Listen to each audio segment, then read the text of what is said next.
Katia ने आवाम को यकीन दिलाते हुए कहा कि डरने की कोई बात नहीं, 3 साल के बाद फिर से आएगी केसीआर की हुकूमत। ఒక్కొక్కరికి తప్పకుండా నేను చెప్తా ఉన్నా 3 ఏళ్లలో మళ్ళా వస్తాం. ఒక్కొక్కరికి మిత్తితో సహా ఇచ్చే బాధ్యత మాది. మీ సూర్యాపేటలో నల్లగొండలో కూడా ఎవడన్నా ఎక్స్ట్రాల్ చేస్తే వాడు ఎవడన్నా కానీ కలన కానీ ఎక్స్ట్రాల్ చేస్తే వాళ్ళకి చెప్పండి, పేరు రాసి పెట్టుకోండి. నేను పక్కా చెప్తున్నా 3 ఏళ్లలో మీ అందరి దయతో తెలంగాణ ప్రజల ఆశీర్వాదంతో తిరిగి కేసీఆర్ గారు ముఖ్యమంత్రి అవుతారు.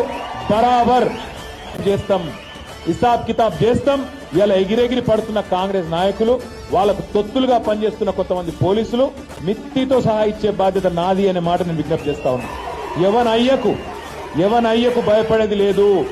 రేవంత్ రెడ్డి కాదు, వాని తాత జేజమ్మ దిగొచ్చిన మళ్ళా కేసీఆర్ గారు ముఖ్యమంత్రి కావడాన్ని ఎవడూ అడ్డుకోలేడు. ఇది వాస్తవం.